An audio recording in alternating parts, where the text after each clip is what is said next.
Good morning, ladies and gentlemen. Welcome back to another episode here on African Confessions. The following story that you're going to be listening to, it comes from a translation of a message that I received, and the translation of that message, it reads like this.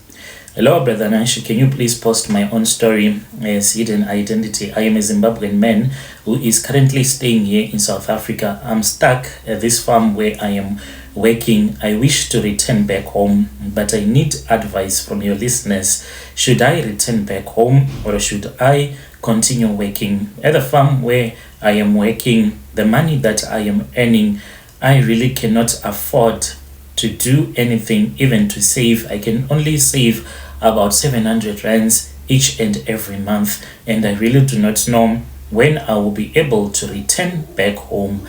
So the issue here is that I want to go back home, but I am embarrassed to face my wife that I left. I dumped her back in Zim and I never returned back home because I was now staying with a South African, so to speaking, woman whom I took to school. She was going to Boston College and she became a traffic officer. She is a traffic cop as we are speaking right now. She was able to achieve all that she achieved in her life, all because of me. With the money that I was earning working at this farm, I took her back to college. I encouraged him, but when she started working, that was when she started abusing me, stressing me, until I reacted and she kicked me out of her house, the one that I helped her to buy. I am the one who helped her in life, but she has forgotten about me. I came to South Africa. When I came here, it was in the year 2014. When I left my wife back in the villages, I told my wife that I was just going to work and I would quickly return back to Zim and we could see what we can do with our lives.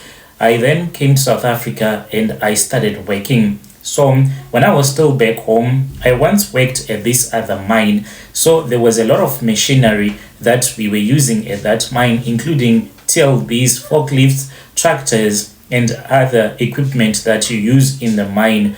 We then started working at this other farm. This was when I was here in South Africa. So at that farm, there was a lot of equipment that I knew that I had experienced to use when I was still back home in Zim. So my boss, when he saw that indeed I had the experience and I was the right man for the job, I used to work as a casual worker as other people that I was working with. But then the boss said that he wanted to hire me permanently. So this farm, we were doing flowers and mushrooms, and those that were permanently hired, they stayed at the farm's compound, which was really nice. We had running water, electricity, and we would be given airtime, good treatment by the boss. So I started working, and the other thing that was happening, this farm, it is really close to this other village. So in that village, most of the South African girls, those that would have finished writing their matric, whilst they are waiting for their matric results, they do come and they work on that mushroom farm, including other students as well. When they are on holiday, they do come and work as casual workers. So there was always fresh women that came to that farm. And I started dating one woman. She told me about all of the dreams that she had in life. And she was someone that was really nice. And I started drinking alcohol. Me and him, we would go out together and we would drink alcohol. It then happened that I went with her to her village. She introduced me to her parents and we slept at her mother's house. The next morning, when we were supposed to go back to work, that was when she told me that the reason as to why my mother was looking at you, it was because she wants you to stay with us, because my mother has seen that you are a good man. So she already had 2 kids with her baby daddy, who was not even helping her at all to take care of those kids. So I thought that it was a wise decision. I spoke with my boss and I told my boss that I was going to stay with my South African wife and her family at her mother's house so as to save money I thought that I would be saving money. I did not even know that I was going to be using more money than what I was saving. So I started staying at her parents' house. We were 8 of us. I was the one who was responsible for doing everything, buying the food, this and that, anything that was needed. They would always look up to me. I thought that it was okay. Since I was their in-law, they would have to demand anything that they want from me. Besides, there was a promise. This lady had told me that she had a certain relative of hers that was working at the Department of Home Affairs, and this was the discussion that they had. If it happens that we were going to get married through the court, then I will be able to apply for a permit to stay here like forever. And that was like a dream come true for me. And she was telling me that it was possible. If only we had not told her parents, maybe I could have sorted out my papers, because she wanted me to marry him because she was still desperate at that time. So later on, that was when she told her parents that she wanted us to go and get married at the court so that we can start applying for my permit. Her brothers then said, in order for us to believe that you have good intentions with our daughter, we want you to take her back to school. And I said, that is fine, that I can do. So they said, you take her to school first. After you would have taken her to college, then you guys, you can do whatever that you want. You can go to Home Affairs, you can get married. We really won't care after that, but we just want to make sure that a future is secure with you. So it was fine. I was going to work for the South African ID with all of my strength. So we returned back to the farm compound. I then spoke with my girlfriend wife. I said, you see, if we keep on staying in the location, it will be very hard for us to save money. How about we return back to the farm? When we stay at the farm, the food will be given to us, water, electricity. At least we won't spend as much as I am spending here. She said that is fine by me. We then returned back to the farm compound. She was also working, but as a casual worker, not permanently. I would personally go to town, and I would go to each and every college, and I would collect those brochures, wanting to see what other courses they were offering, because I wanted my wife to get the best of the best education that is available in South Africa. It then happened that I went to Boston and I collected one such pamphlet, and me and my wife, we decided that this was what was going to happen. So my wife then said that she wanted to be a traffic cop. I assisted my wife with each and everything that she wanted to do. I was the one who had to hustle for the money. The registration fee, it was a lot, Brother Nashi. It was not something that was easy.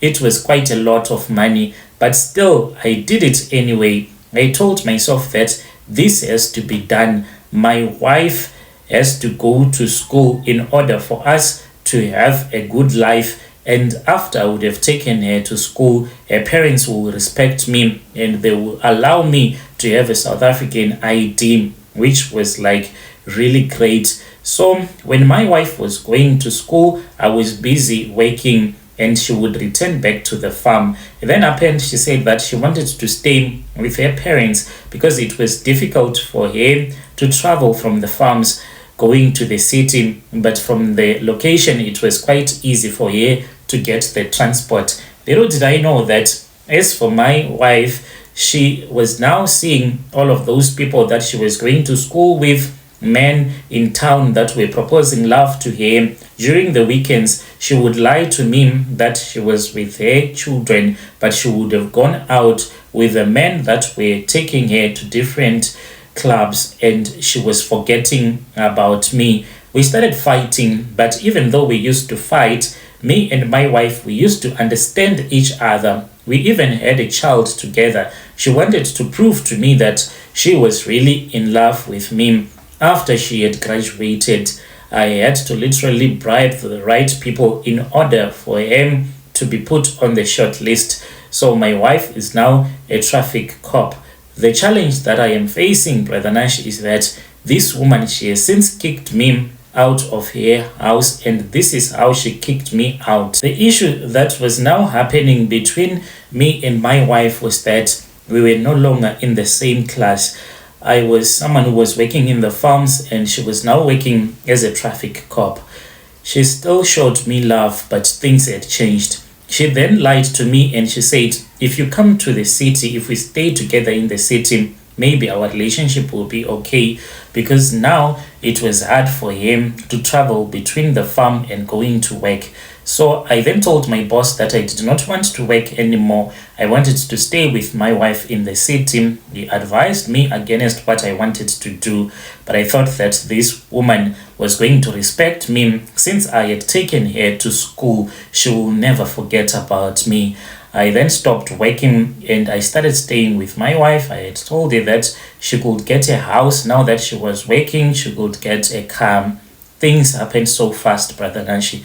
The way that she started to mistreat me, I really do not know why she would treat me so bad like that. But I guess that it is the same way that I used to mistreat my own wife back home, because there was one time when my wife called me, she was crying, she wanted money. I had some money, but I had to make a decision between my South African girlfriend and my wife that I had left back home in Zim. So I told my wife that I did not have any money at all. I stopped communicating with him because all that I wanted was to focus on my South African girlfriend until we would have gotten married, and then we would return to Zim together. And my wife, I was sure that she would understand that I had to make these sacrifices in order for me to be able to take care of her, to bring her back to South Africa. But I guess I was being played. I was now staying in the city. This woman will do whatever that she wanted with me. She was always angry at me for no reason at all. She would shout at me, and I did not have any say anymore in our relationship. I was like a fool now. I was just staying there because I did not have anywhere to run to. This woman, she will bring her boyfriends. When it happened the first time, I thought that maybe it was a prank. She returned back from work one day.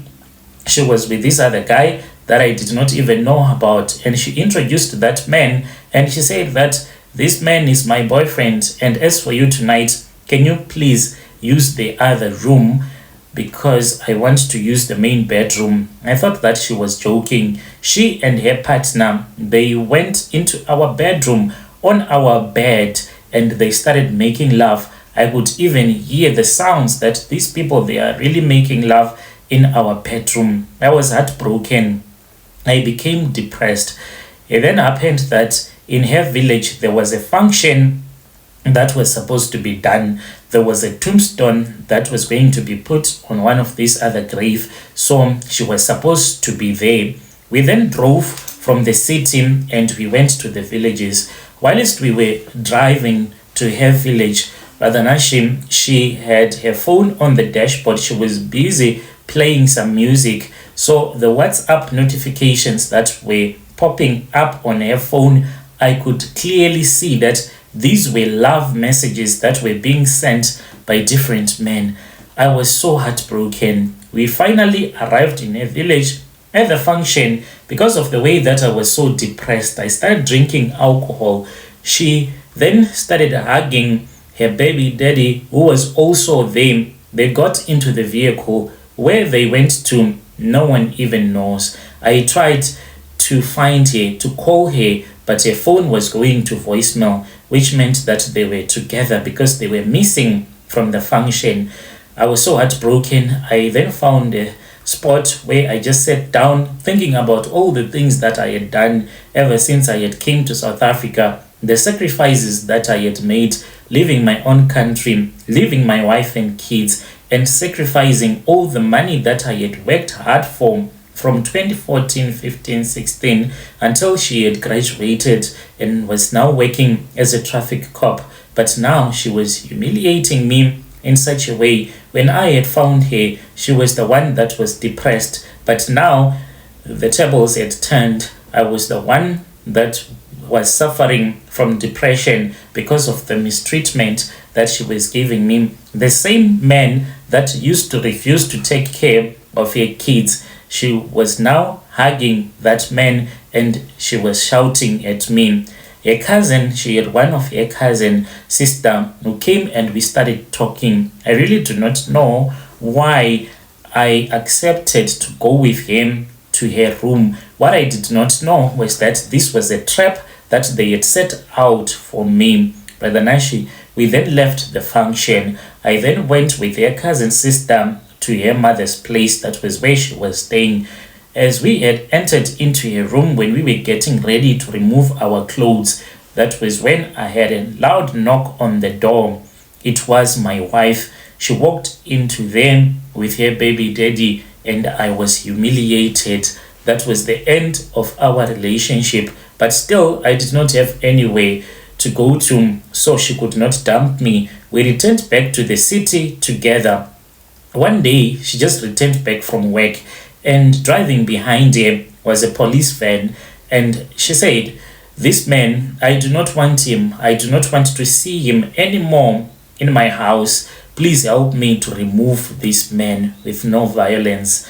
I was then asked to leave. I did not even have anywhere to go to. You see, what was happening during those days, since I was now dating this South African woman, I did not want people to know that I was a Zimbabwean man because I thought that it was going to affect me when I would be applying for my papers. So I was hiding the fact that I was from Zim. No one even knew that I was from Zim. If people would talk with me in Shona, I would ignore as if I could not understand. There I was after I had been kicked out by my girlfriend, the woman that I had taken to school, the woman who had carried my child. I tried to remind him, but she said, "Leave my house." I then left her house and I then went into town. I slept at this other taxi rank. The next morning, I spoke with this other South African friend of mine who then did an e-wallet for me for 50 Rand. I then went to the same farm that I had left and I spoke with my boss. And I said, "Boss, I am back." He said, "Yes, I can see you are back. What do you want?" And I told him that I was sorry, for I just wanted to return back to work. He then said, "It is fine. The only challenge that I am facing right now, I cannot help you. And I know that you want your job back, but I will try to assist you. But there is something that you need to understand.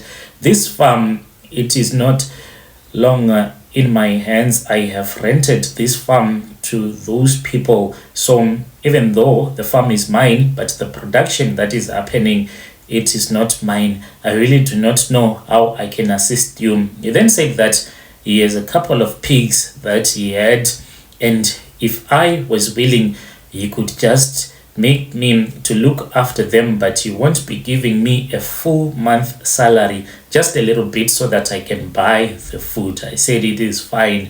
So I am now staying at this farm. I am given half the pay, even though I work each and every day. So at this farm that I am working, my former boss is no longer running the farm. There are other people that are in control that do not even know about the good work that I did on this farm, the way that I used to help my boss to run this farm. So at the compound, we pay rent, we pay for water, we pay for electricity. I earn less than 2,500, and when they remove the rent for my room, the water, including the electricity, I am left with nothing. I really do not know what advice are you going to give to me. This woman, she has abandoned me when I really needed her. She refused when I said, "How about you help me? We go and we get married." She was like, "If we get married, it means that you will also own my house. Everything that I have, even the money in my bank account, it will belong to you because we are partners. We cannot get married because you do not have anything in your name."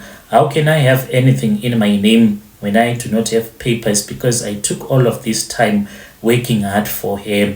If I return back to Zim, will my wife accept me? What am I supposed to say to my wife? How do I apologize? How do I explain that this was my mission, but I have failed that mission?